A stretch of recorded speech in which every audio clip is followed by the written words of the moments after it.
All right, let's get right into it. Tensions in the Middle East have just escalated dramatically.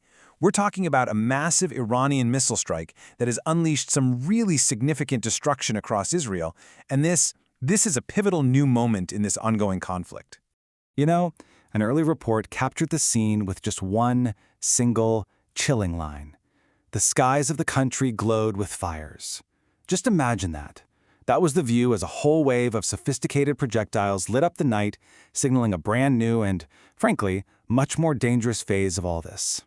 So to really understand what this all means, we first have to break down the attack itself. What happened, where it happened, and what was the immediate impact of this completely unprecedented assault. Look, for years, Israel's Iron Dome has been seen as this almost impenetrable shield. But this attack, it was a very calculated effort to just completely overwhelm it. And for the first time on this kind of scale, a significant number of advanced missiles actually broke through, and that exposed a pretty serious strategic vulnerability. And let's be clear, this wasn't some limited surgical strike. No way. The assault was widespread, targeting major population centers like Tel Aviv and Jerusalem. This tells you the intent here wasn't just strategic damage, but also widespread disruption and, let's face it, psychological fear. So the missiles that actually got through those defenses, well, they left a deep scar across the country. So now let's try to assess the sheer scale of that destruction, based on what we know so far.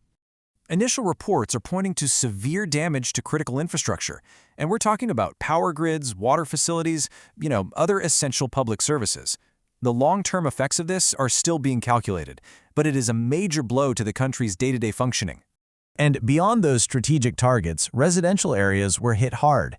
The images that are starting to emerge from these locations, they really underscore the direct and just devastating impact this attack has had on civilian lives and their homes.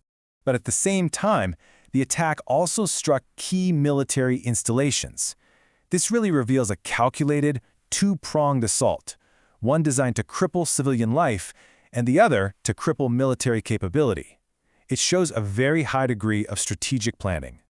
So how did Israel respond in the moment?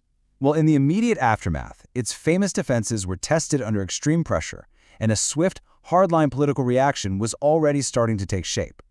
Israel's defense systems were pushed to their absolute limits. And while many incoming missiles were intercepted, which is a huge testament to the system's capability, the sheer volume and sophistication of the assault meant that a considerable number still got through. It's a really complex story of both success and failure, all happening under fire. The political response was immediate and, well, completely unambiguous. This quote from Prime Minister Netanyahu signals a really clear intent, not just to absorb the blow, but to escalate in return. That promise of a swift and powerful retaliation basically sets the stage for the next, very dangerous phase of this crisis.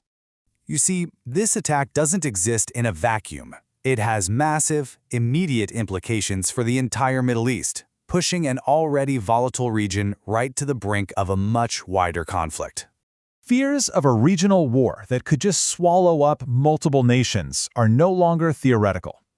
Powers all across the Middle East are now navigating an incredibly tense and dangerous landscape, where the risk of one single catastrophic miscalculation is just growing by the hour.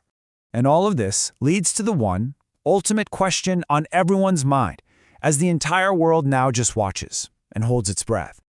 The scale of this attack, combined with that open threat of retaliation, has completely galvanized the international community.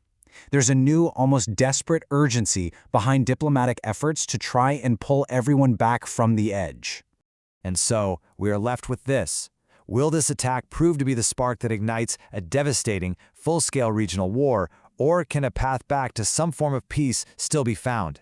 The choices made in the coming hours and days will decide the answer, and the stakes could not possibly be higher.